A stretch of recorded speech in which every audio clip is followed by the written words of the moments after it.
This episode of the Buffalonian podcast is brought to you by the Buffalonian division of the CastSource Podcast Network, a podcast network built by Buffalonians for Buffalonians, featuring the shows such as the Goatheads podcast and the Buffalonian podcast. We cover Bills, Sabres, and more, with more shows on the way very soon.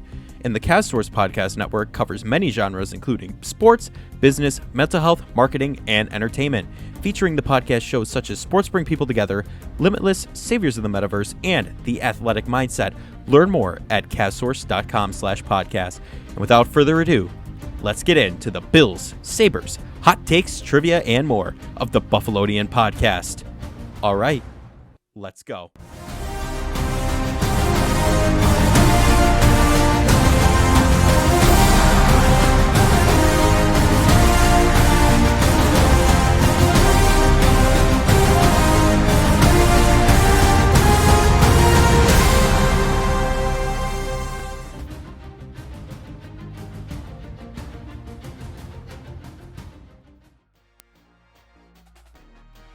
We are back with the Buffalonian podcast. I'm Joe Callie, and today I'm joined by none other than Dom Loss. We've got some stuff to talk about today. We got some Bills, of course, some Sabres, but Messi, he's coming to the U.S. He's going to play in Miami, the MLS. Crazy, but even more important for us. I mean, we're not the biggest soccer guys. I've watched Ted Lasso. That's the extent of my knowledge. Oh God, but. The Bandits are champions. Yes, it is old news. No, we have not had a pod since it's happened. So let's just chat about that for a minute. Dane Smith got engaged today. It's a week for the Bandits. I mean, and he won Finals MVP. He did. He's the Finals MVP. Josh Byrne had a great performance coming back from injury. Finally, it's been a ride, and to have them end Game 3 last year against the Mammoth, they lost in Buffalo. Now. They took it all the way and won in Buffalo. It's almost like a storybook ending. It's a good book. I hope they have more than one chapter to this book, but it's the first team to bring a championship home to Buffalo in 15 years, and they were the last one to do it in 2008. So actually, you're incorrect. The 2017 Buttes won the. Oh my God, you're right. So I had to expose your lack of women's ice hockey knowledge. Sorry. Forgot about it. But it is the first time in 15 years that the Bandits did hoist the NL Cup, and it was a long ride coming. I mean, losing to Calgary, Saskatchewan, and obviously, as you said, last year to Colorado in very eerily similar circumstances that they ended up winning this year. But the Bandits were the better team throughout the entire season. They were just never there. It's honestly an impressive season because they were never really healthy. Like Byrne missed a lot of time. Chase Frazier missed a lot of time, so they got healthy at the right time. And I don't want to play the what-if scenario, but I guess if Josh Byrne doesn't play in Game 3, you got to wonder if – I'm not saying maybe it's not a 9-goal difference, but I think that game was a lot closer. And I truly believe that if Byrne was healthy, they would have swept. Yeah. So not having him was really crucial, and it was the reason why this ended up being a do-or-die game for them, but – former number 1 pick comes through with a 4-goal performance, and Matt Vince, he is from Canisius, now University, I should say. He's from Canisius College, though. You gotta think. He's a Canisius College graduate, but yeah, I don't know what to say about that anymore. Product of Canisius. A product from Canisius. 4 goals is the lowest amount of goals scored in a NL final game. The 9-goal difference is the third most biggest deficit. Number 1 is, funnily enough, the Bandits lost like 26-15 and back in the 1990s to Philadelphia. So that's wild to think about. But no, back on, I guess, better notes. Great job for the Bandits. Good work. Hopefully it's just the beginning of the year of Buffalo. Well, here's the thing. You're absolutely right. It's almost like the first wall just came crumbling down, right? The next one, the one that seems like it's going to hit the next, is the Bills winning a Super Bowl. That seems the most reachable. As much as I want to come out here and say, like I have, the Sabres are going to the Cup, they got to make the playoffs first. And yes, that is likely to happen this season. I'm not going to sit here and try and deny that. I want it to happen, absolutely.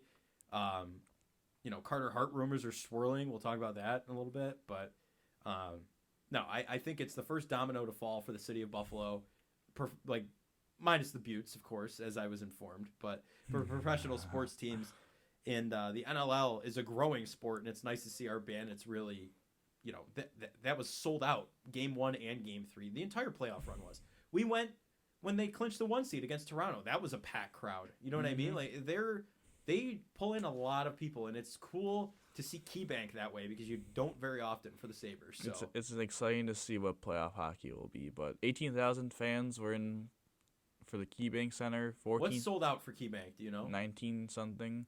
Right about that. 14,000 were in Salem Field for Star Wars night. So, quite the day for Buffalo.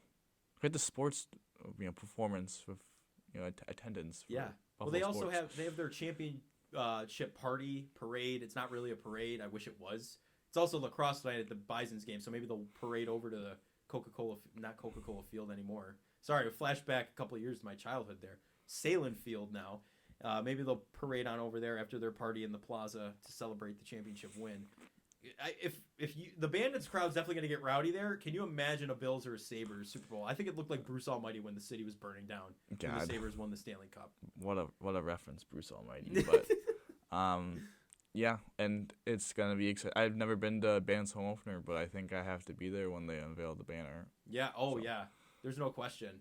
A banner going up in KeyBank. We got to get the Braves up there. There's a petition out there too to get the Braves up in That's KeyBank. never gonna happen. You don't think so? You think the Pagulas will be like, no, we're not doing it? No.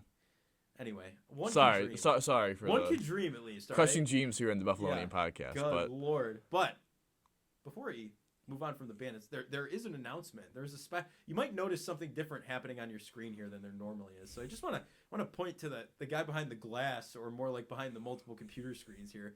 You met him last week as I was moving into my new place, and Mike was unfortunately not able to be on. Mooch. He's waving. You'll see him later. He's going to come on for some trivia towards the end. But thanks for being our producer. We've never had a producer. This is interesting. This is a cool new thing we're doing here. But without further ado, what do you say? Is it time for some Bills talk? I don't. Yeah, well, you got your American. I am an American, so I can't. Yeah, you got your Amerks on, but I think it's time for some Bills talk. So the big news, starting out earlier this week, the Bills extended Ed Oliver. Now, this did bring up some serious controversy among Bills fans. Okay, a lot of people are saying he's gambling. It's a gamble, just like Tremaine Edmonds, right? Like they're banking on him showing up his last year. Tremaine Edmonds didn't get paid before that, but now they're thinking Oliver will. And one thing that I've seen the argument of, at least, is that the Bills have tried this before with someone on offense, which Dawson Knox, just to lay it out there for a minute. I'm not saying I necessarily agree with this, but they did put big tight end money into him to have him seriously underutilized and not really what he was touted to be. This is nothing like that. I think disagree. It's gonna be interesting. I think it is somewhat like that. You think? I think it's 1 year before. So they got burned last year. Yeah. With Tremaine Edmonds now leaving, they signed Ed Oliver to the 4-year, $68 million contract. $45 million guaranteed, by the way. Yep, $17 million per year, and he's 13th among DTs, which I think that number will continue to drop. Oh yeah. With Quinn Williams getting an extension, there's a couple other people. Chris Jones, I believe, will get a contract extension at some point. I think he might be ahead of Oliver already, but right. I think the point remains that the Bills last year did not get Edmonds signed, and he obviously priced himself out of Buffalo. I think they wanted to avoid the situation with Oliver. Now, the always a pushback on Tremaine was you need to have an elite defensive tackle, one tack in front of him to perform, and is that really, if you need an elite player like around you, does that make you worth the big money? I think a similar situation can be had for Ed Oliver. Right. I think some of the situation is, Ed Oliver's never had a consistent, great defensive tackle, one tack to the side. They tried to start Latule. Harrison Phillips had a good run, and then he left for free agency. Obviously, they have Daquan. Daquan's solid. I will say that, though. And it's a little bit of, I guess you could also say, a Gabe Davis situation with the fact of, he had a high ankle sprain week 1. High ankle sprains, when you suffer them in the season, you're going to miss the time, and you're never really going to get back. It's really hard to get back to what you were. It's like what you saw with Mac Jones in New England last year. Yeah, and I believe he also had a pectoral injury or shoulder injury as well. I think Mac? Ed Oliver, sorry. Oh, okay. I was like, I didn't know anything else happened with Mac Jones. But I think injuries, a little inconsistent play. I think this is a gamble because we've seen flashes of this. Thanksgiving, Cleveland, those 2 weeks that hopefully, I wish they played more in Ford Field because it seems like that's kind of Ed Oliver's playing, elite football. But he has the numbers that he's with the defensive. He's in this realm of being a good defensive tackle. It's the jump. Can he become consistently good to elite? Yes. And it's all the word's consistent because he could be a game wrecker. He's shown flashes of this greatness that he can achieve, but not like you said, consistency is key, and he's not had that yet.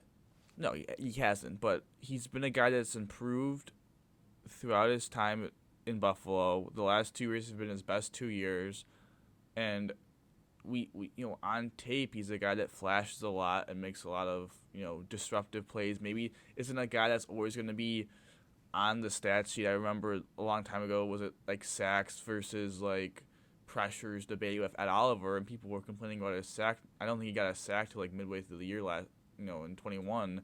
And if you watch the game, you could see that he was impactful. He's just not finishing all the time. So I think him being if he could consistently be that disruptor in the middle of this defense, I think it will do wonders for him, especially now being alongside Poona Ford and Daquan Jones, two good one-techs. I think with Vaughn returning, we're going to talk about the signing of Leonard Floyd. You have Groot kind of coming into his own. Yep. Like, he has talent around him. I just think the thing for me would be, obviously the defensive tackle market exploded. So, Javon Hargrave's getting $21 million. We're going to see a Chris Jones extension. We're going to see a Quinn Williams extension. They got ahead of that, actually. Jeffrey Simmons gets his extension. A lot of big Dexter Lawrence got his extension for the Giants. Right. So, really, market-wise, it didn't really overpay as much as people. I think the number of $68 million is like, whoa, but like the defensive tackle market is booming. The question that has to remain, though, is can he prove it? Can he prove it consistently, and can he prove it when injuries happen around him? When maybe the players, the elite player, the good players that are around him miss time, can he be that same impact player? Because if he's just kind of a complementary piece, that's not good enough for $17 million. It's like with Dawson Knox on the offense. Him being paid $12.5 million, or I think that's what it is for roughly, that's not good enough to just be a complementary piece of an offense. You have to be a key contributor. He's got to be a what's the word I'm looking for here? A necessity, a necessary cog in that offense, and you can't operate without him. But now you bring in Kincaid, who I think I'm going to just call him Big Beasley at this point. I think he's going to line up in the slot. I think you're going to see a lot more out of Dawson Knox this season, too. I think he might be how Jeff Skinner wasn't really worth the $9 million at first, and then now we're kind of like, he's coming around. He's overpaid, but he's solid. He's solid. I think Dawson Knox will reach that margin this season. Yeah, I guess that's my thing with Oliver. I don't know if he'll ever truly be worth $17 million, but the market, if he becomes more consistent, I should say, it might be an overpay, but it's an overpay that you'll be able to live with down the road. So, transitioning, signing at Oliver to extension freed up cap space for this season. In this cap for us to sign Leonard Floyd, who is former Ram with Vaughn. So a teammate of Vaughn joined the squad. Obviously, Leonard Floyd was a highly doubted draft pick from Chicago. Had a touchdown, caught a touchdown from Nate Peterman in Buffalo. Yeah. When they kicked the crap out of us. Didn't work out there. Came to the Rams, 29 sacks the last 3 years, won the Super Bowl. Is a guy that is, edge was kind of that sneaky need of you have Groot, who is, again, another guy coming off an ankle injury. Right. You have Epinesa and Basham, but do you really trust Epinesa and Basham? You have Shaq Lawson, but do you really trust those three guys, to be that guy with Vaughn being out potentially the first month of the season? Now all of a sudden you get Leonard Floyd, and you get a guy that not only could, be a starter for you when Vaughn is out, but when Vaughn comes back, still be an impact guy, and that, as we know, the Bills love to rotate. Right, and I think contract-wise with him, I think I saw on CBS, nothing thrown out there, really. 1-year deal, $7 million guaranteed, but there's also a sack incentive, which could bring it up to $9 million. So clearly they have him on the team for sack purposes and whatnot. And I think that'll help Oliver, too. You know what I mean? And you're also not rushing Von Miller back for week 1, even though he's saying, he's like, I'll be back for week 1. I don't know about that, but we'll have to see. ACL, he was only a partial tear, I believe, in his ACL. I don't think it was a full tear. So Yeah. you never know with an ACL injury; it could be anything. But I think it's raising some questions though. This signing, Groot, Vaughn coming back. That's three guys. Bringing Shaq back. Bringing Shaq Lawson back. So you look at it now. Your edge rushers. You got AJ Epinesa and Boogie Basham, right? Who's in more of like, it's do or die time? I'm in the danger zone. Kenny Loggins is pumping behind me as I'm running for my life. You know what I mean? Like, I think AJ Epinesa might be. He's the 54th overall pick in 2020. He's had 9 sacks. He was third in sacks on the team in 2022.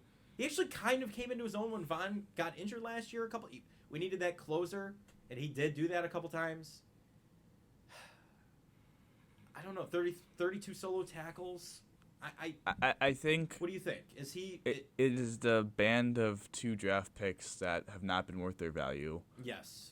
And I remember. Another the reason why is because the Bills wanted to change their bodies. They drafted players and then wanted the talent per se, but then wanted to completely change who they were as players to kind of fit their scheme, and that didn't really work out. It's interesting because AJ is a free agent after next year. I should just say this year, and Boogie has another year, 2 years, obviously being drafted in 21 with the second round pick, and I don't know, 4.5 sacks in 23 games, kind of had a good start to the year. Obviously got the interception of Matt Stafford. Yes. Yeah. It was a guy that was highly graded by PFF. I think we were talking about how he was like, oh man, Boogie Basham, even in limited snaps, was like the 6th highest graded DN, and then he kind of fell off the cliff. And it's a situation where it's going to be I'm not saying it's settled right now. I think one of them is going to get moved. I think they have trade value. I think you could get an asset back for them. You got a 5th round pick for Cody Ford. I think you could get a 5th round pick for either one of these 2 players. Yeah. But for me, AJ's in the lead, even with having the 1 year left on his contract, because he proved at least last year that he could get some production out of him. I believe he had 6 or 7 sacks on the season, and he grew a little bit as a pass rusher, as a run defender. And for him now to start off the season as not in the starter mode, but back into that rotation, I think he'll be comfortable in that role, and he'll be able to make some plays. So I think right now, AJ, good for you, Mike. You might get to keep that jersey. Yeah. Mooch has the AJ Epinesa jersey, so we're hoping he can hang on to it. I would agree with you that good old Boogie might be in shambles after this season. We don't know, so it'll be interesting. I'm looking forward to it because they are making a lot of defensive signings.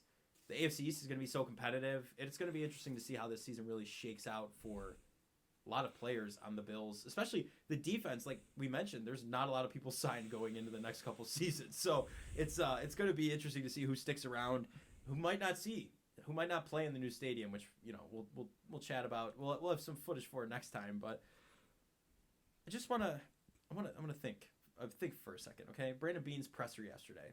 He had some comments about our buddy Kyer Elam, who was at most of the Bandits games, by the way. I just want to point that out. Big Bandits guy. Big Bandits fan. Kincaid was there with him as well, along with McDermott. It was cool. It was cool. Anyway, what are your thoughts on Brandon Beane's comments on Kyer? I think it was telling to show why he wasn't getting playing time. And with young players, especially with the Bills organization that I think preach practice, if you don't perform in practice, how can the coaches have trust you're going to perform in a game setting? And if he was making mental errors in practice, he made some mental errors on the field in games. So I guess it's all about showing up. I mean, I think everyone has sung high praises of like his character and like his want to be out there, but I think it's a little bit concerning that of all this put the playbook on the plane and all that, like for him to kind of mentally be out of it a little bit sometimes in practice, I don't think is a great sign. But I think you have to trust the leadership of Jordan Poyer, Micah Hyde, Trey White, even Dane Jackson's been there for a little bit. Like those vets in the defensive back meetings to kind of get him to buckle down, because he's a talent. It is clear he is the second most talented cornerback on the roster, and if we were putting positions, putting the starters up, he would be a starter based off talent. But if he has having these mental lapses, he didn't have a great start to OTAs. Didn't seem like some receivers were cooking him a little bit, as one would say. So it's an interesting discussion because we were all kind of they aren't going to start Christian Benford week 1. No, primetime game, and they did, and then all of a sudden Dane Jackson's kind of getting played. I mean, we're all like, dude, this is I think everyone sees the talent and is like, this is the most talented guy on the roster. This is done for the coaching staff, but I think it's an explanation for why the coaching staff did what they did, and I would just hope that throughout these next couple of months, Elam takes those strides off the field so he can perform on the field. Yeah. No, I would agree with you. I think he was solid for like the games he played in last year. There's no question about it. But strides off the field need to be taken so he could take the strides on the field. You put that perfectly. I mean, there was really no other way to put it. But thank you, my guy. Yeah. So moving on. Our draft pick. You saw our draft reactions live. We were live streaming. Kincaid was kind of a mixed review. Even statistician Ginge in the back of that stream. I mean, it was just kind of like we didn't know what was going on. All of a sudden, Bills drafted a tight end in the first round, but you find out he's Big Beasley, as I said. He'd be a good slot receiver. But is he already being underrated is the question. What do you think? It's a little bit – I would agree it's a slight underrated because I think the past history of tight ends being drafted, especially first-round tight ends that are highly drafted, the numbers don't suggest that they're going to have an impact rookie year. And, we heard Ken Dorsey be like, they don't fully know what to do with them yet. They're kind of like figuring it out on the fly, which is the typical response for not going to be like, oh, yeah, we know exactly what we're going to do with them.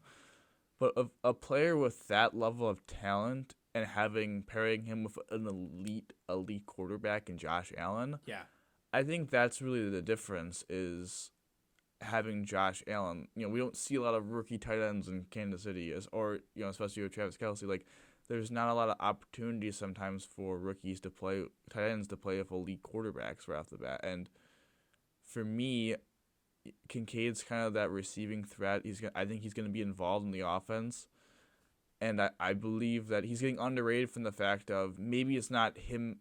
I think talent-wise, he'll be fine. But, I think he's underrated based off the situation he's in, being in a pass-first offense, being kind of a passing tight end. More than I'm not saying he can't be a two-way tight end or a good solid blocking tight end, but he's a receiving tight end in a passing offense with an elite quarterback. I just think that's valuable, and especially for a team that struggled in the slot and they brought back Cole Beasley. It's a situation where they believe he could fix some of that issue, and Josh in the past has really trusted people in the slot. As I just mentioned, Cole Beasley's name. Yeah. So if Kincaid and him seem to be growing, seem to have that kind of connection in practices so far, they can continue to grow that and he continues to earn Josh's trust. Mm-hmm.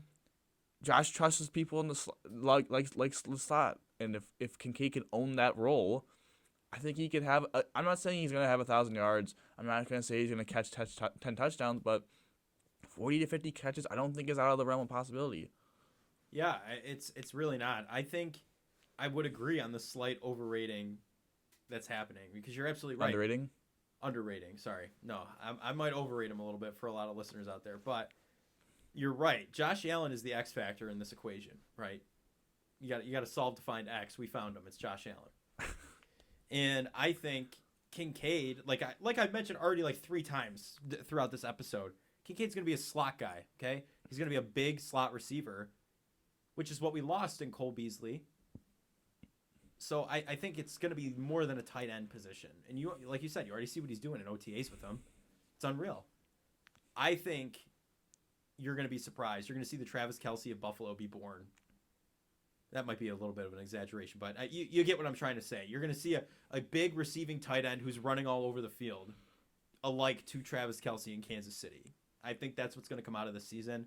And I'm really looking forward to that starting, truthfully. Yeah, I mean we're gonna see it early on. I think he's gonna get reps early on, and it's gonna be an exciting time. I mean, this guy's a first round pick. Yeah, and they traded up for him, so wouldn't have done it. Knowing Big Baller Bean, he wouldn't have done it if he didn't really want to. So we know he wants. He always goes up to get what he wants, or he won't. He'll trade down. So, yeah, I think we've got a lot to be excited for with Dalton Kincaid. But now, the moment we've been waiting for.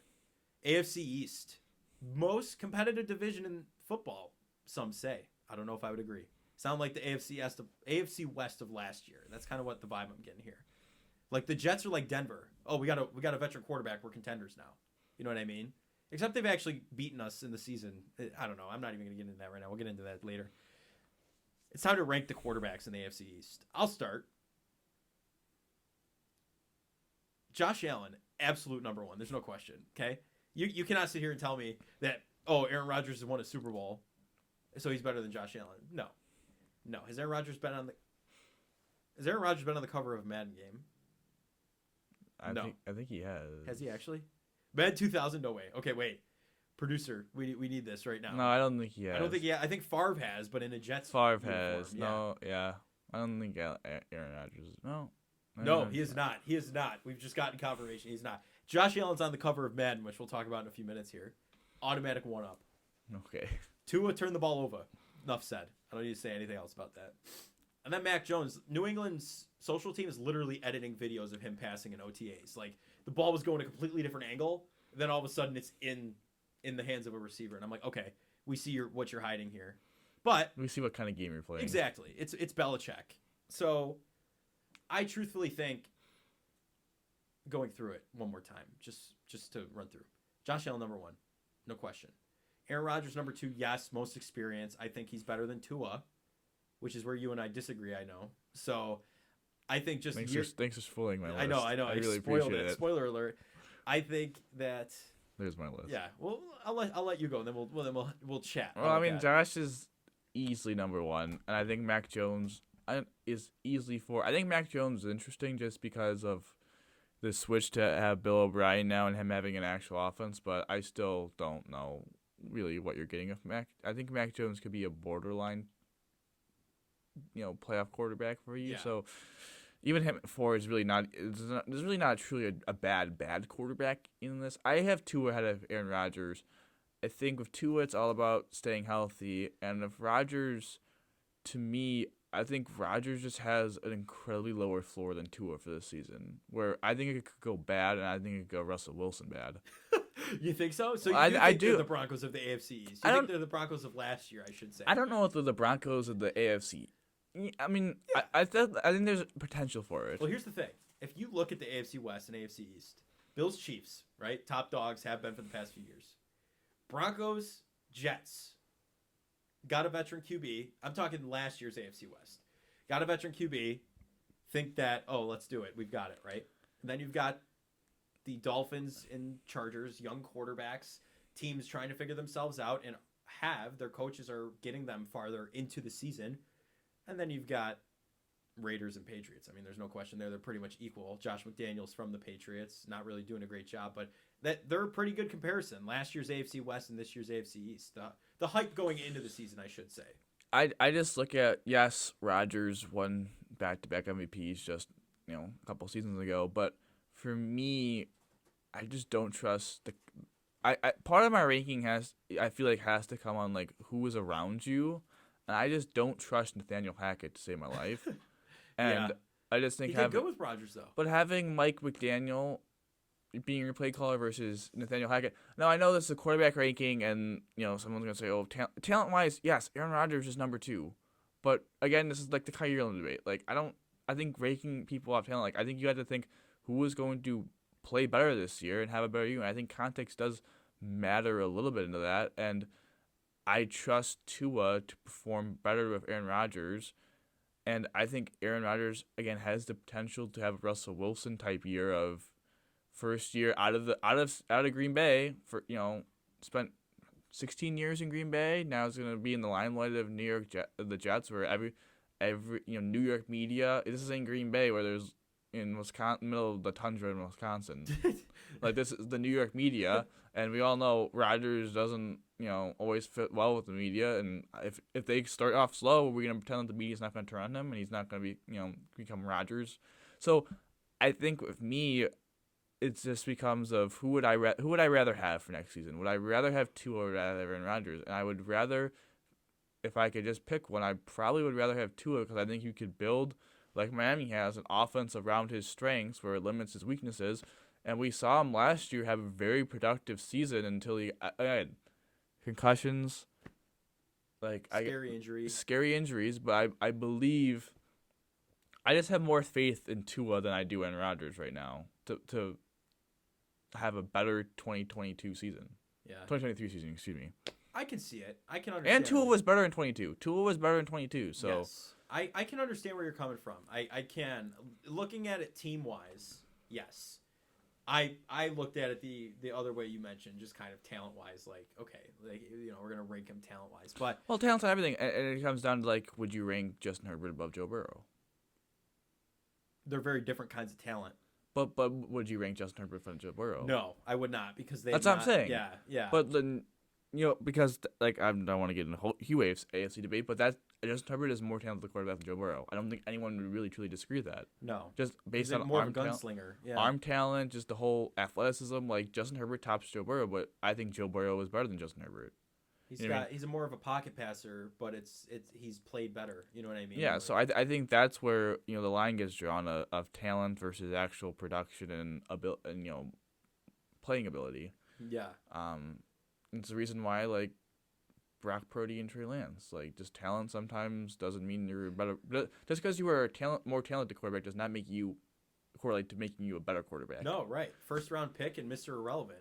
So I think Tua is better right now. I'm not saying like obviously Aaron Rodgers has a way better career than Tua, but yeah. No, I understand. Thank you. So yeah, well, I think we should we do this every week for the different divisions, even in the NFC? What do you think? I think we should do positions in the AFC East. Positions in the AFC East. I like that. Let's keep it going. But we teased this a little bit ago here. I think it's a nice cover, don't you think? Josh Allen on the cover of Madden 24. Like, come on. With fake Bills Mafia in a sound studio? Come on. Like, that's awesome. It was confirmed to be, like, it's on a set. Like, they showed the video. Well, no, we did that actually in a game. They were talking on One Bills Live today trying to see if it was all Photoshopped, and that was just him flexing on a field that they just did that. And I was like, there's no way. Well, his visor's Photoshopped a little bit. His smile is. So that's about it. I mean, yeah, because they wanted his teeth showing. They just took that. Oh, wait, is it the whole visor, or is it just that little part of the visor? I think it's just a little part, like a strap. Little part. Which one do you like better? This is the first time the fans have really been on the cover. I mean, the actual, like, non-deluxe edition, there's the standard copy is just cold. Yeah. Like, but I have to say, I like the deluxe edition a little bit better because you can see his face a little bit better. Yeah. I think not being able to see his eyes is a little bit of a downgrade for me, but it still makes it cold. Like, it's pretty sick, but... Well, it's like that flag in the stadium renderings that no one said before, just freeze, baby. Yeah. Like, where did that come from? But I personally, I have an Xbox that cannot play disc games. So I will be buying the disc game as a collectible and the online game. So I will be, I don't know which one I'm going to buy, though. Like, I feel like I should get the deluxe edition in copy, because that's more of like, oh my God, like if I ever bump into him and get it signed, the deluxe edition unopened, like, come on, that'd be awesome. Or do I just never bump into him? You just have the copy just in your coat I'll pocket. keep it in my back pocket. I mean, like, what are we talking about here? I'll keep it in my satchel. I mean, listen, he was a 93 overall last year. You gotta think he's gonna have a boost. And overall, I don't think he's gonna be a 99, but yeah, it's exciting. I can't believe in our lifetime, not even the Bills quarterback, a Bills player is grasping the cover of Madden. I remember the longest time that Brian Moorman used to be the best player on the Bills raid wise, and honestly, that was pretty accurate. Remember playing Madden 2009 with Palomalu and Fitzgerald on the cover, and that team sucked. And for the longest time, it wasn't enjoyable playing the Bills and Madden. But now with Josh, it's a situation where people want to play the Bills and Madden. It's a player that's not just our quarterback, but it's starting to become the quarterback of just the casual fan. Yeah, he's become a superstar, just not just a star in Buffalo and all that, but he's become a legit worldwide superstar. There's people that have no correlation with Buffalo at all there, or there's the reason why Josh is always consistently top 5 in jersey sales. Outside the country too. Outside the country too. I'm really excited to see what kind of reception he gets in London, for the international game. And listen, people are gonna be, you can't make every single fan happy. Some people want Justin Jefferson. Some people want Joe Burrow. I said this last year, and I'll repeat it. I truly, truly believe that rest in peace, John Madden. If John Madden did not pass away and they did not make him the cover of 23, He would have been last year. I think Josh would have been the cover of 23. And then we would have gotten the curse because we were out in round 2 of the playoffs. Yeah, again. so I think yeah. that's where I always like show the hand to everyone. I think this is 2 years in the making. But listen, he's become one of the more he's a marketable superstar. I mean, he's dating an A-list he's dating actor. Hawkeye from the Avengers. So I mean, I don't know if it's officially official, but I mean, he's literally dating an A-list actress. Yeah, A-list actress. She just has the Spider-Verse movie coming out too. So yeah, so I mean, listen, he's become a global superstar, and it's kind of weird saying that to be a Bills player and the Bills quarterback. I will have to say, there's some people that are just really weird about the whole, he led the league in interceptions or that kind of junk. It's did he though? I don't think he did. I think he was close, but I just don't like that the fact of people are trashing him for that, and it's annoying to me for that purpose. But because he's been elite for the last 3 years, this isn't like a 1-year wonder thing. This is why people are complaining. Jalen Hurts. Listen, they let Lamar on the cover after his MVP season. I don't think Jalen Hurts should have been the cover. If anyone else should have been the cover, it should have been Justin Jefferson because he's been absolutely elite. A lot of people say DeMar Hamlin could have been too.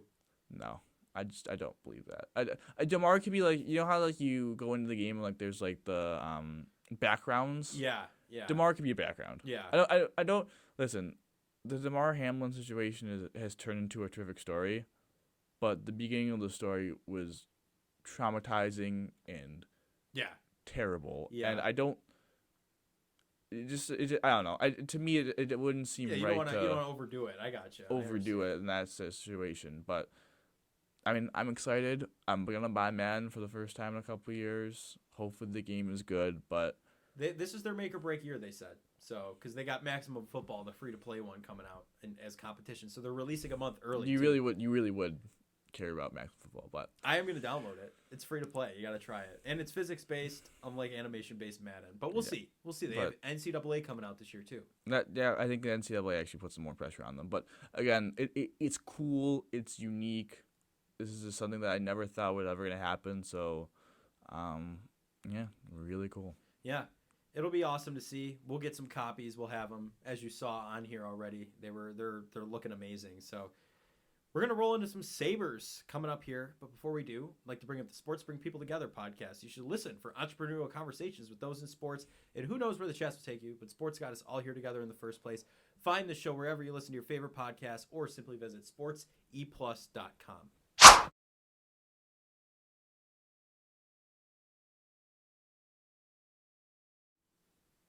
Welcome to the Sabres portion of the podcast. Or Amerks. And this portion of the Amerks portion of the Sabres portion of the podcast. There you go. That's a tongue twister. Yes, let me tell you. And, It was not easy. I'm not even going to try and say it. No. I appreciate you, just let me hit the floor there. But the Amerks, unfortunately, were eliminated. They went 0-3 at home in Rochester in the Eastern Conference Finals to Hershey. They lost 1-0. Just a brutal kind of way to end the season. Not even a great goal, and just mucky hockey. Yeah. Really ugly hockey. Not a very fun series to watch, but at the same time, as we mentioned earlier, the Bandits series was going on. That was far, far more entertaining. They were able to stave off elimination in Game 5, but again, it was short-lived. They lose in Game 6, and just kind of a disappointing way to end a really awesome playoff run. Obviously, now there's going to be some changes with the Amerks. Our prospects going to graduate to the NHL level. Lawrence Pilot, their number one defenseman, is already signed in Switzerland. Yep. Once again, he's departing from the Sabres organization. So, I don't know. I shouldn't say I'm surprised he's done it before, but, I mean, it's just it's interesting. It's unfortunate that the first time he was here wasn't really given a fair opportunity. And now when he arrived again, kind of the defensive depth of the organization was just improved where he didn't have a spot. So, unfortunate to lose him. They're going to have to revamp, it seems, the defense at the AHL level for the third straight year. But, getting Ryan Johnson signed, also Noah Ostlund, the first-round pick from last year, is going back to the SHL. That was also broken, news. So, yeah, it's definitely going to be an interesting summer to follow the Amerks because with all the prospects, coming in, Nadeau, Johnson, there's another defensive prospect that begins with an N. I'm just gonna butcher their last name, so I'm not gonna say it. But and then also with Kulik, Roseanne, I think is actually pronounced Rosick.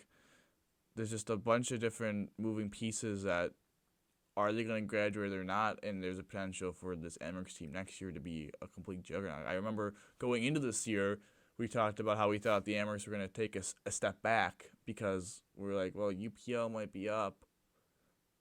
This losing Quinn Paterka, we like Kulik, but being an 18-year-old in the AHL, Kulik was named the all-rookie team in the AHL. Subban was more than suitable to take the role of the AHL crease. Yeah. The defense was a lot better. I think we underrated how much better the defense, of depth and pairings in the AHL level were compared to the year before, and the jumps from other individuals.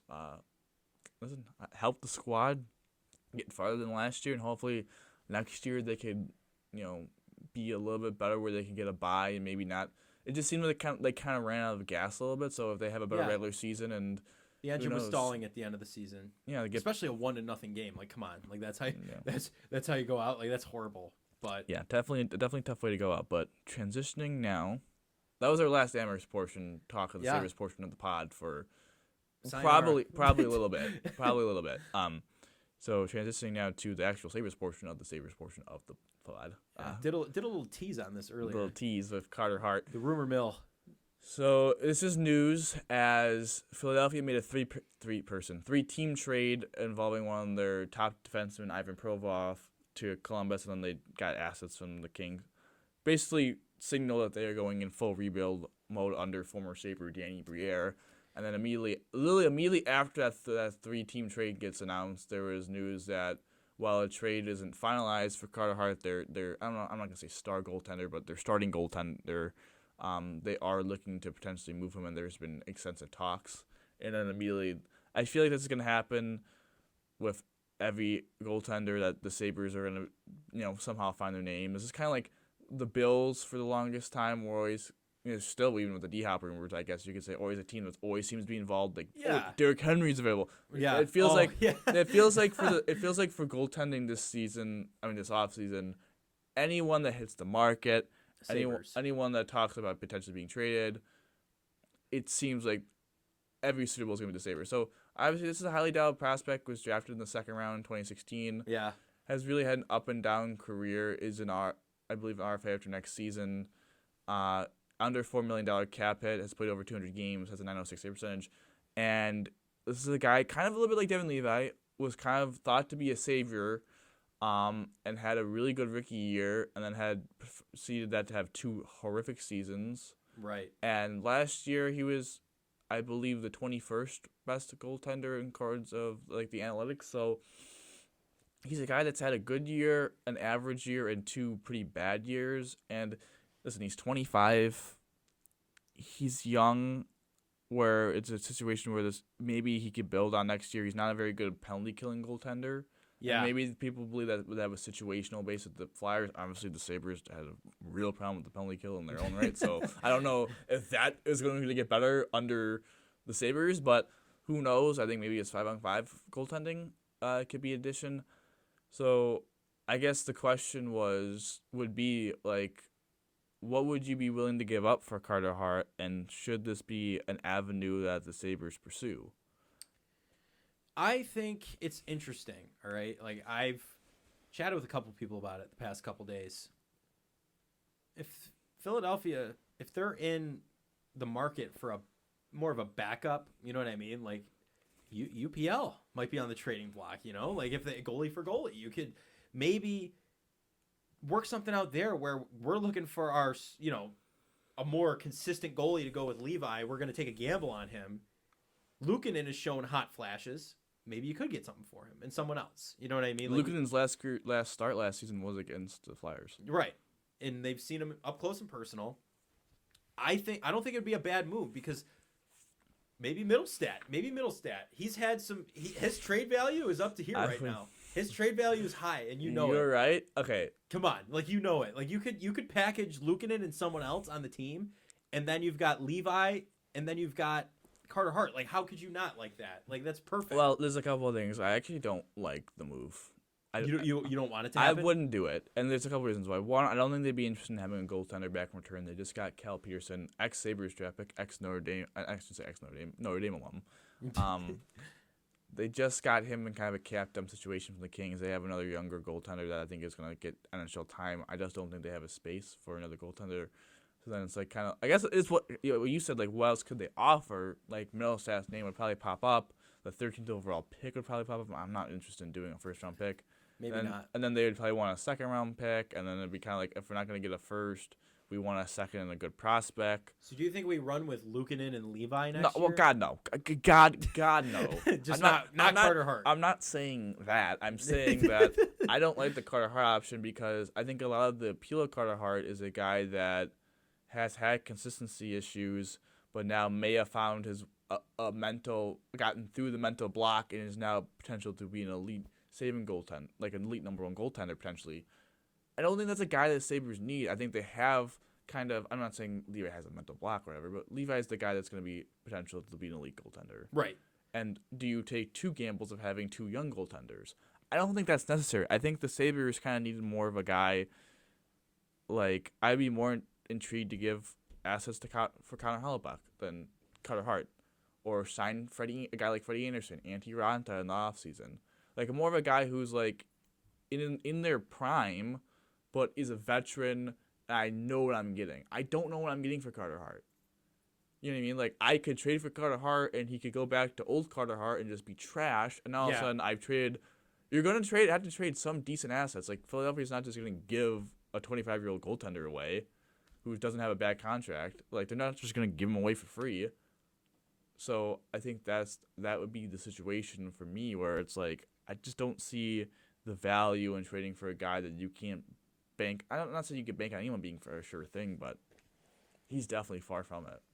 Right. And I think you need this sort of thing because you're already going to go in with a gamble of Levi. Well, I believe in Levi. I'm not saying this is a shot at Levi, but it's a gamble to think that he can, play. Well, we don't know yet. He's played 7 games, so. I guess that's why I'd be anti the idea. But transitioning, we love these transitions here.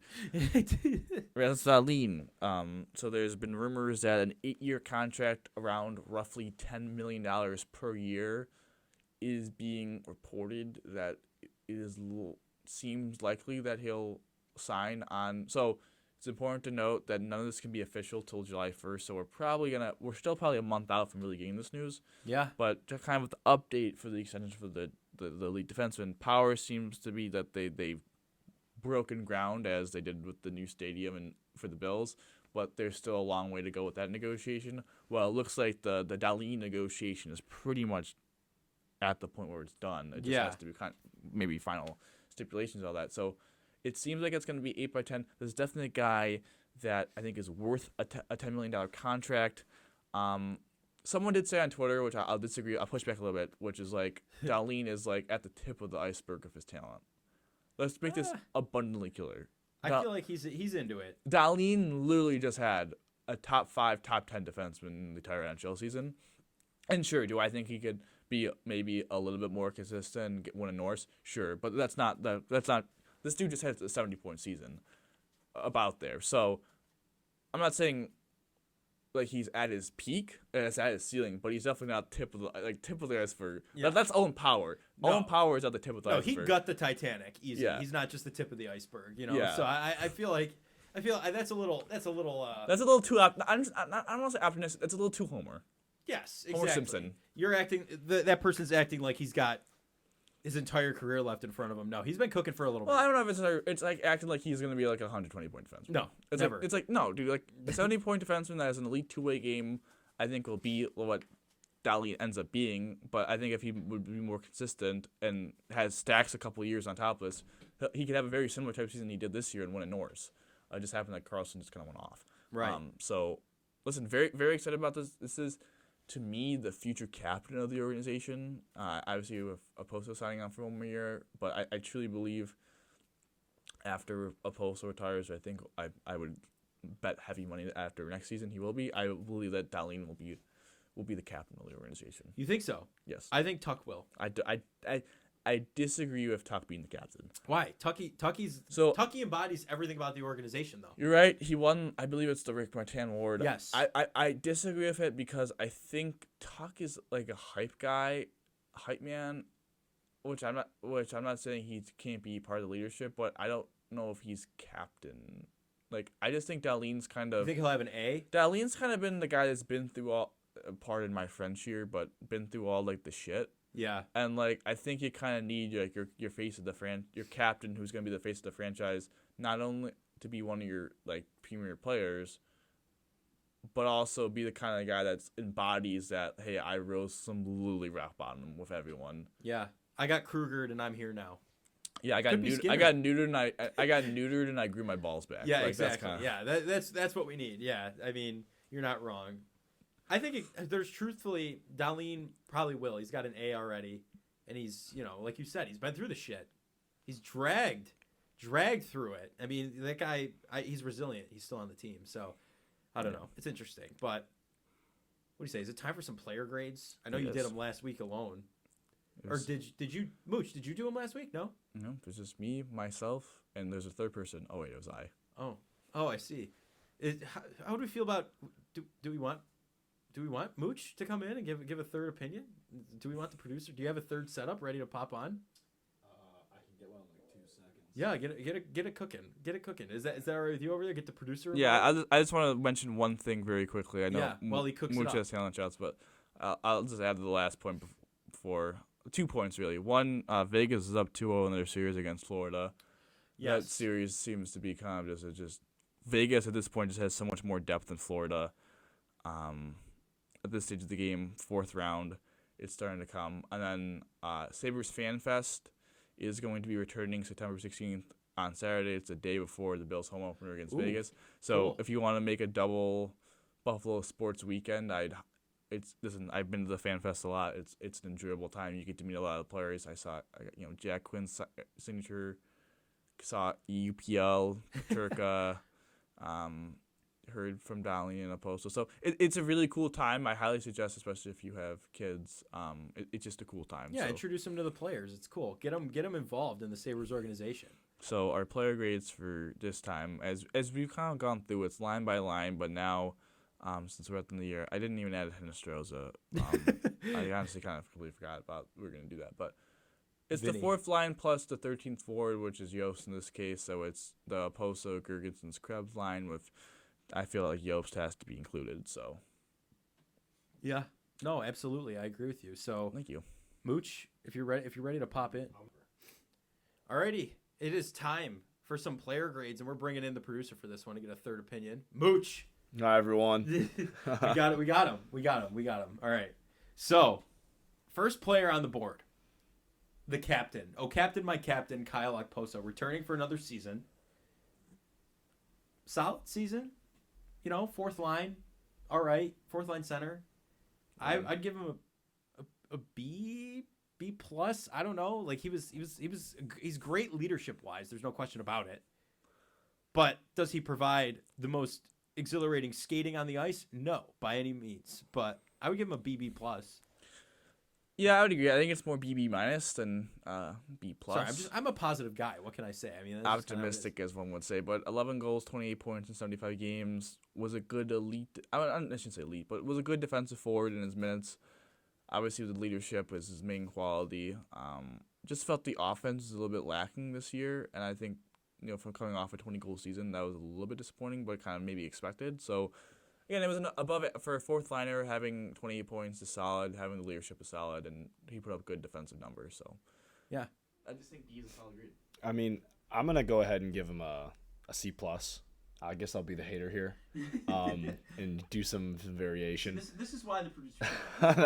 That's why I'm not on the show. All right. I mean, I just think that at the end of the day, I like what he brought to the team leadership wise, and I agree with all those statements. And I thought it was really funny. He had a random game where he had a hat trick. I don't know if you guys recall. We were at that game. Was that the Boys in the Box game? No, it was a game with Jeremy was there. Oh, it was against Detroit. Yes. The non-Detroit game we went to. Not the one we went to where Yes. Tage had the hattie. Yeah, that's right. Well, I remember buying Jeremy a new hat after that because I told him to throw his down. And funnily enough, Mitz was on a hat trick watch, and he wasn't going to do it for Mitz, but he decided to do it for Oposo. But outside of that random flash, I just think it's kind of funny that I don't really recall what he did to help the team offensively. So I mean, I won't be a huge hater, but I guess I'll give him a C+ is what I'd say. So. So the next is our boy Zemnis Girgensons. We'll let you cook on this one first. I'm just gonna give him a C+. I think he was lower than Oposo. 10 goals, 18 points, 80 games. He was worse offensively. Maybe slightly better defensively, but it brought good leadership. So I think it's close, but I would say he had a slightly worse season in my mind than Oposo did, and that's why I'll rank him below him. Yeah, I'm pretty much on point with you there with the C+. I might even go C for pretty much all the same reasons. He's just kind of there, I feel like. A little less productive than Okposo. I mean, he could move quick. I mean, he's a little quicker of a skater than Okposo, but that's really all he has going for him. So I C+, C. I would go C as well. I mean, all I can think about, and I know we're talking about last season, but I think about the season and where he tore his ACL. Yeah. And I don't think he tore his ACL. I think he blew out his hamstring. He blew out his hamstring. Whatever the case was, it was season ending. And you just saw how much the Sabres missed him defensively. So, I don't know. I know we really shouldn't be grading outside of the season because that didn't happen this season. But the impact they missed from him there makes me want to give him a solid B. I think that his defensive impact kind of raises his ability for me. So I'm going to give him a B. All right. You can't honestly tell me you gave him a better grade than Oposo. I think so. That's I think lame. when it comes down to making space for What do you mean? Oposo had a better offensive season than he did by 10 points. That my grade is my grade. I mean, your grade is your grade. Listen, grades were already due. I handed them in. Okay, he's getting what he's getting. I mean, it just doesn't make a lot of sense. I think it's silly. I think you're as silly as it may be. I think you're opening it up for the possibility of his mom Oposo's mom coming on the podcast and reaming you for having a low grade. Well, we know Tuck's mom. Yeah, then all of us are gonna be in the principal's office wondering what we did wrong. Well, this is why I sit behind the camera and I switch the camera. So no, this makes it interesting. All right. Next up, Peyton Krebs. All right, he was a little MIA in the beginning of the season, if you remember. He was riding the bench. I got to give him a B-, C+, somewhere right in there. I feel like he was all right. I want him to break out. I really do. He's part of that, the Eichel trade. Tuck's really proven himself. Krebs has and hasn't. I want him to take that next step, but until he does, B-, C+. Yeah, I would say inconsistencies has hurt Krebs. I'd give him a B-.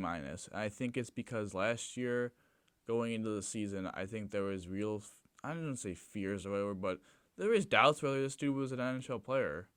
And he was a guy that was kind of, not good in his own end. And then he was also a guy that was a little weak, and then we didn't know if he had that edge to him. I think this year he answered the bell to, yes, he has that dog in him, that edge, a little psycho at times. And he also was a really solid in his own end. So I think having 26 points in 74 games, I think is disappointing, and that's why I'll give him a B-. But at the same time, I understand what role he was playing, which he was playing more of that matchup fourth line center role. And I hope next year he could take that jump, from the Worlds. We saw his passing in the World Games Championships.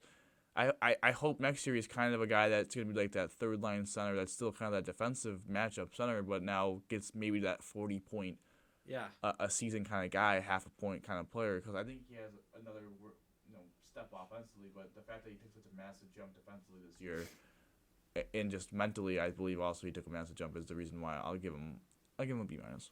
Yeah, I'll give him a B. I really think that he's going to be this next season's Dylan Cousins, where he kind of establishes himself. I hope so. I hope you're right on that. I think that's the kind of breakout he's going to have. And, you got to ask yourself, Dylan Cousins got to center the second line, and he got to be surrounded by Quinn and Paterka when they had good nights, and sometimes they didn't. But the talent that he was getting paired up with on his wings was vastly different from what Krebs was getting. So do you think if, Tage went down and they moved Krebs up to where Middlestat was, you think it would have made a difference? I think the third line's a fine line for him for his abilities, and I think that his playmaking in his ice time matches with the third line very well. But I think that if you get him better wingers, I really truly think that when you pull Kulik up for his 9 games next year, once he gets them, He's going to have to be on the third for one or two of those. Yeah. I'm hoping they don't put him on there for all of them. But I'd love to see what Krebs and Cooley can do together. And I really think that he'll come into his own then. But at the moment, I can't give him more than a B. Alrighty. So. No, respectable. So the last final player to grade, a new addition to the team this year. Kevin Adams made a little splash mid-season. Tyson Jost, however you say it. It's Jost. Tyson Jost. I got to give him B+ to an A-. A-, actually, I'm going to give him. He showed up, and immediately that fourth line started playing differently. I do have to say. Like, when he was on it, we had a different vibe going on down there. Party in the USA could have been playing down there for all I know. And I think he truthfully made such a big difference in that fourth line or wherever he ended up playing. Like, it's just, I think that showed why Kevin Adams is such a great GM. He found this guy, grabbed him, and he's been a huge help to the team, and he will be for the foreseeable futures. Yeah, I agree with an A-. I think 25 points, 71 games. I think this is a situation where maybe the standard 7 goals, 18 assists and -13 doesn't really jump out to you, but based off expectations, this was a guy that I think when all of us started when he was first claimed off of waivers was kind of another Hinostroza where he's going to play a couple of games and the team was a little banged up and all of a sudden he was just kind of go away. But with his play, he really showed the ability to be a solid defensive player on the squad. Analytically, he was really one of the better forwards in the team.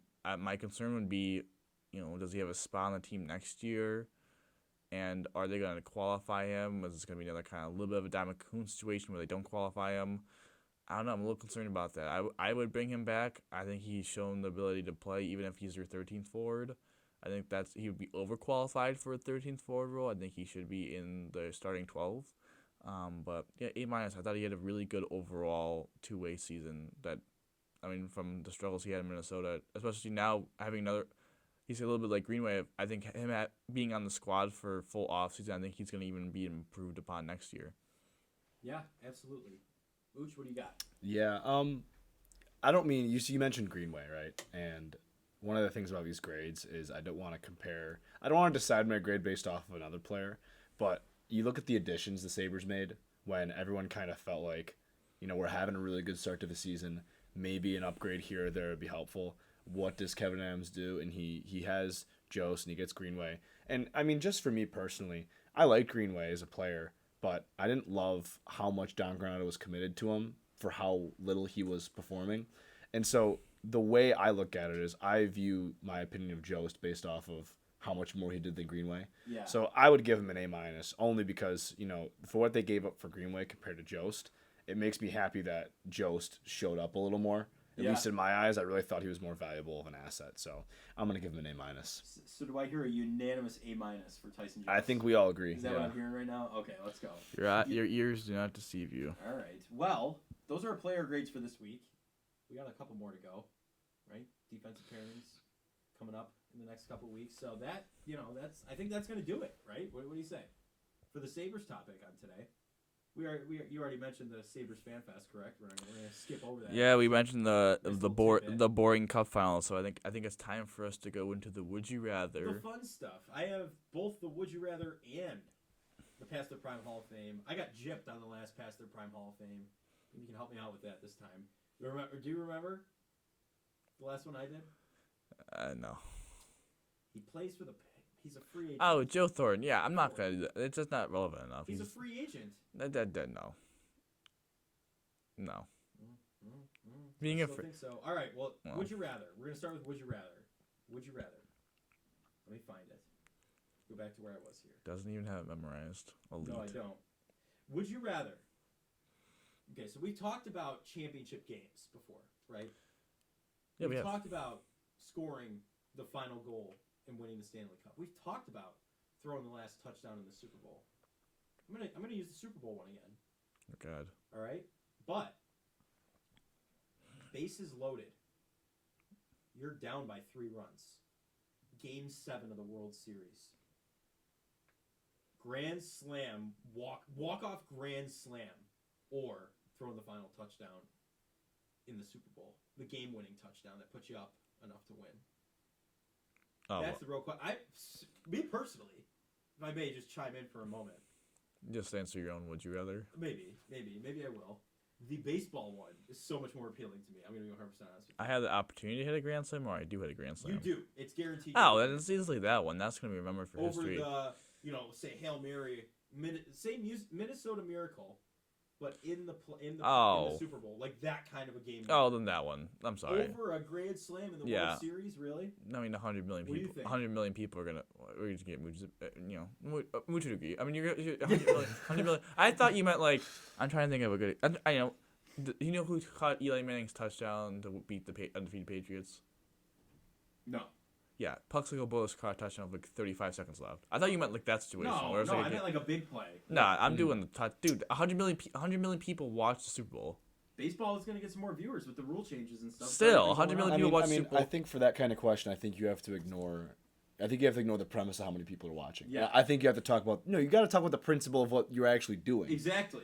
I think the whole question's based I think Dominic, you look at it in the sense where a game-winning touchdown like Case Keenum did is way more hyper than hitting a walk-off grand slam in the World Series. Well, in the Super Bowl, Game 7 of the World Series. In the Super Bowl is the biggest sporting event of the year. That's what I'm saying. You won the game with the grand slam, right? What do you mean? I still threw the dang football. You threw the dang football. Someone caught it. Okay, and you hit a ball out of the park. What I think the better way to phrase it is if you ignore the fact that football is more popular in the United States. Exactly. If you look at the idea of the sport itself, would I rather be the quarterback throwing a touchdown pass that wins a big game, or would I rather step up to the plate and hit an absolute dinger?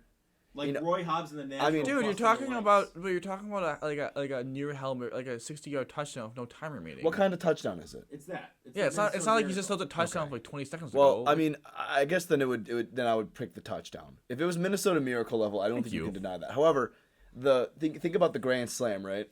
Three people get on base in front of you, right? You go from sitting in the dugout, you're in the hole, you're on deck, and then you're at the plate with the chance to win it. I'm assuming it's at home, of course. Two strikes on you, too. I was going to say, like, a real, Dog, it's easy. He's really trying to milk this baseball one. No, it's a good debate, but the football one is just football is a far superior viewing sport. That will be played way more than a baseball highlight. A Super Bowl highlight, like, of that magnitude.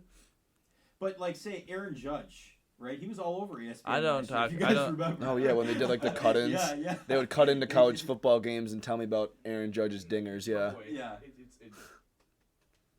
I mean, he has an opinion. And what would you be more hyped for? If I hit a walk-off grand slam, what would you be more? What would you think is better? Josh Allen throws a touchdown. Oh, you can't ask that. Or Aaron Judge is a walk-off grand slam in the World Series. That's too close to home. That's too close. What do you mean? That's your sporting except like that's what you're saying. Would you rather have Aaron Judge hit a 2-out granny to win the World Series, which would be still they'd be still behind the Red Sox in the century, or would you have Josh Allen? Like maybe it is too close to home because you probably want to pick the Bills one because the Bills haven't won. But exactly. Okay, well then I don't know how to what's your favorite? Like I guess if you know what, put it this way, if Buffalo State University was playing in the Division III National Championship and I don't even know who you're me at both the say we'll do that. Division III National Championship for baseball. No, that's different because the Super Bowl is far superior than the World Series. Okay, then why are we using a Divisional III? I was just putting it to not put the Bills in the scenario. It's tough because the Bills. It's not tough. This is an easy decision. No, I'm a homer for the Bills all the way. Okay, I'm not even talking about that anymore. I'm talking about your actual would you rather. It's an easy decision. Of course, you pick the football one. It depends on how much. I don't know. Like I feel like you've seen the movie The Natural, right? It's in Buffalo. Yes, it is in Buffalo. I know that. I'm not saying that. I'm saying I've watched it. You've seen how that movie ends, where the lights explode and you're running the bases. Yeah, but that's not gonna happen in the goddamn World Series. What if it does? Why should you add it? Well, you're really trying to make this baseball. He's really trying to make this baseball thing work. Why do you keep adding stuff to the baseball? Trying to milk it a little bit. All right. Oh, we have 2 strikes now. Oh, it's at home. Yeah, 2 outs, 2 strikes, no balls.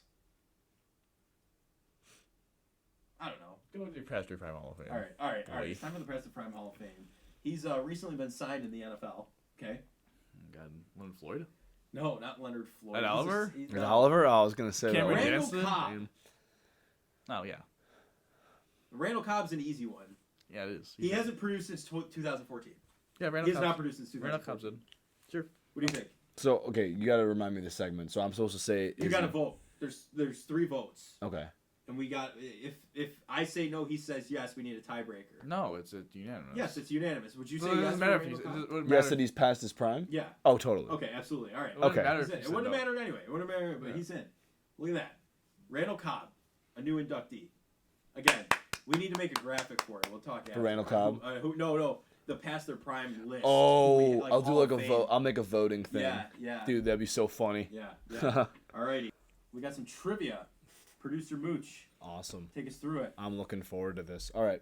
So the first trivia question, I will start off with a semi-easy one if you know your hockey history in Buffalo, but not ice hockey. What is the name? Roller hockey? What was the name of the professional roller hockey team that played in Buffalo? Oh, God. They won a championship. We were talking about championships earlier today, so there's a theme with this. I have no idea. The Buffalo Stampede. I think that was the. It is the team. Buffalo Stampede. Yep, that's a good one. Also, didn't know technically, the It's also the wing. drummers for the Bills, so. I It thought the Stampede was the indoor soccer team. was the Blizzard. Oh, you're right. Oh, so it was the Stampede. Oh, dang No, it. I could have done that one too. Yeah. Because now they're FC Buffalo. That's what I thought. All right. So this next question. The Buffalo Bills are not the only Buffalo sports team to have gone to 4 straight championship games. It is also the Buffalo Buttes went to 4 straight championship games, the Isabel Cup Finals. However, unlike their siblings in the Bills, they won one of those 4. Which of the 4 championships was it, and which team did they beat? Couldn't tell you which team they beat. But I One- can take a guess at a number. I know they The won. second one. Second I one? know they won 2017. So whatever that year that was. You got to guess 1 through 4. I'm gonna say 2. And you guys are both incorrect. It was the 3rd season in a row that they had went. And they beat the Boston Pride. Good. So you didn't Boston even give me an team's opportunity to guess the team. Okay. Were you going to guess the Boston Did you Pride? know? I would have said You that. actually knew that. Yes. Okay. All right. Next time we'll give you. Because doesn't Hillary Knight play on that team? He'll get like a half credit for that. By the way, the theme of these ones is sports that aren't the Bills or Sabres, if you couldn't tell. Changing it up a little bit. Everyone should know that the Toronto Blue Jays once called Salem Field, not Coca-Cola Field, home for, I believe, the 2021 season. Which, if people in the area recall, no one really knew when their last game would be. So when this was announced, it was kind of like planned. This was their last game. Can anyone tell me who their last game was against, and did they win? I'll give you a hint. It was a fellow AL East opponent. It was the Red Sox, and they lost. Worcester. Yeah, No, not it was the Boston Red Oh, Sox. Boston. Yeah, the Blue Jays. That's right. I was really hoping you would. I went back to the AAA. I was hoping you would answer that one because you're the Red Sox fan. So. Well, I also worked the game on behalf of the Blue Jays, so I think I would remember that. It was They that or the Rangers. They spoiled the going away party. My favorite part of it was they had all the extra merch that they planned on giving out, but obviously they had no use for it. So they had a segment where they just kind of threw it into the crowd. Yeah, I just remember them getting hammered by the Astros in one of those games. Absolutely hammered. Oh, Jose Altuve was Yeah. right there, and he hammered a homer. Yeah, If do I you remember recall. that? You probably work in that game. I'm just staring right at the camera. Yeah. What? do you remember that game against the Astros that they got creamed? I gotta be honest. I worked 2 series for the Alright, Jays. alright, I guess I worked that's 2 fine. series for the Jays. Their last 2, one was the Rangers because of Jonah Heim, and one was the Red Sox. So Yeah. it was a 50-50 chance. I was actually about to say the Rangers until Mike said it was an AL East team, and I knew it was the Red Sox. So Right. Yeah, well, that's all my trivia questions. I tried to Alrighty. get some funny ones. So Yeah, no, I appreciate it. It's been that's it. That's this edition of the Buffalonian podcast, trying out our new format. Hope you guys enjoyed it. Without further ado, Dom, how do I always end these, buddy? go Bills, baby. Go Bills.